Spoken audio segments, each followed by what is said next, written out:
Bonsoir à tous, bienvenue à ce flash d'information. Nous sommes samedi 31 juillet et on vote aujourd'hui pour les sénatoriales partielles en Côte d'Ivoire. Le scrutin se déroule dans le calme dans les localités concernées, notamment à Dabou. Les électeurs constitués essentiellement de conseillers municipaux et régionaux votent dans une atmosphère apaisée en présence des autorités administratives et des forces de l'ordre.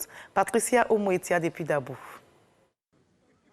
Ce samedi, les collèges électoraux de la circonscription électorale des Grands Ponts arrivent ici au lycée moderne de Leboutou de Dabou, lieu de vote indiqué pour pourvoir au siège de sénateurs vacant dans cette région. Au total, 135 conseillers régionaux et municipaux sont convoqués pour ces élections sénatoriales partielles. Ouvert à 8 heures, c'est dans une atmosphère paisible que le vote s'est déroulé dans les 4 bureaux de vote sous la supervision des représentants des candidats du RHDP et du PDCI.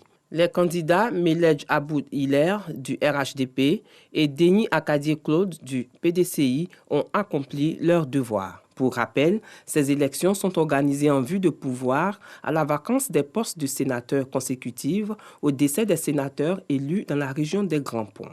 2 tiers des 99 sénateurs sont élus au suffrage universel indirect. Le tiers restant est désigné par le président parmi les Ivoiriens reconnus pour leur expertise et compétences dans les domaines politiques, administratifs, économiques, scientifiques, culturels, sportifs, professionnels et social.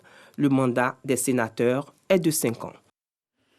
Voilà, les élections sénatoriales partielles concernent 5 régions dans notre pays. Dans la région du Kabadougou, les 10 bureaux de vote ont ouvert ce matin. Le porte à 8 heures à Odiéné. 259 conseillers municipaux régionaux sont concernés dans cette région et seul le candidat du RHDP est en liste pour ces sénatoriales partielles suite au retrait des 3 autres candidats indépendants. Ce samedi, aux Jeux olympiques de Tokyo, la Côte d'Ivoire s'est inclinée face à l'Espagne. À 1 minute près, les éléphants obtenaient leur qualification historique pour le dernier carré du tournoi olympique de football. Mais hélas, les Ivoiriens qui menaient 2-1 contre l'Espagne ont concédé le but de l'égalisation à la 93e minute avant de sombrer en prolongation 5-2. Comme en 2008, l'aventure s'arrête en quart de finale pour la Côte d'Ivoire. Les éléphants espoirs ont été éliminés des Jeux olympiques de Tokyo par l'Espagne en prolongation. Pourtant, tout commence bien pour les coéquipiers de Max-Alain Gradel qui ouvrent le score après seulement 10 minutes de jeu grâce à Eric Bailly. Dans la dynamique, chaque timidité est tout proche de faire le break, mais le gardien espagnol est bien sur ses appuis. Bousculé, la réaction d'orgueil des Espagnols intervient à la demi-heure avec l'égalisation signée Dani Olmo. À 1 but partout, le match s'anime et ce sont les pachydermes qui parviennent à reprendre le dessus dans les derniers instants de la partie par l'intermédiaire du capitaine Max Gradel. Mais la joie est de courte durée. Eric Bertrand Bailly concède un pénalty transformé par Rafa Mir Bicente. Dépassé et manque de concentration, les éléphants encaissent 3 autres buts qui portent la signature de Mikel Oyarzabal et Rafa Mir Bicente pour le triplé. 5-2, score final. La Côte d'Ivoire peut nourrir beaucoup de regrets après avoir mené par 2 fois avant de sombrer. En athlétisme, Marie-Josée Talou n'a pas pu réaliser l'exploit en finale du 100 mètres. La sprinteuse ivoirienne termine au pied du podium derrière le trio jamaïcain avec un chrono de 10 secondes 91 centièmes. Idem pour sa compatriote Muriel Aouré qui a été éliminée un peu plus tôt en demi-finale dans sa série en terminant 7e avec un temps de 11 secondes 28 centièmes. Chez les hommes, ça passe en revanche pour Cissé Gueux-Arthur qui obtient son billet pour les demi-finales du 100 mètres qui se disputeront ce dimanche.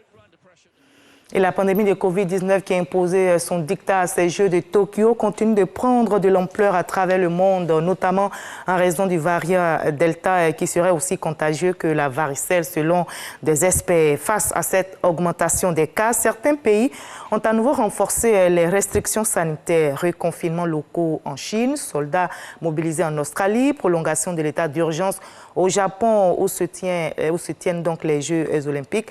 L'insouciance estivale semble avoir fait long feu et de nombreux pays ont déjà remis en place ou étendu les mesures sanitaires pour tenter d'endiguer la propagation du variant Delta. Le monde musical est en deuil. Une étoile s'est éteinte. Jacob Desvarieux, maître du zouk avec Kassav et interface entre les Antilles et l'Afrique, s'est éteint ce vendredi 30 juillet des suites du Covid-19. Il avait 65 ans. Il a fait voyager le zouk antillais dans le monde entier durant plus de 4 décennies. Avec un succès aussi inattendu qu'inégalé, le musicien guadeloupéen basé en métropole entretenait avec le continent africain et ses artistes une relation étroite de longue date. Et les artistes qui vont à l'assaut du monde paysan ici en Côte d'Ivoire, le Waratou poursuit bien sa marche. L'acte 5 est ainsi entamé et achevé depuis quelques jours. L'artiste ivoirien Abou Nindal en est l'initiateur. Il sera notre invité de la page culture. Quel est donc le bilan, l'impact sur le terrain du Waratou? On en parlera ce soir à 20h. Allez, à tout à l'heure.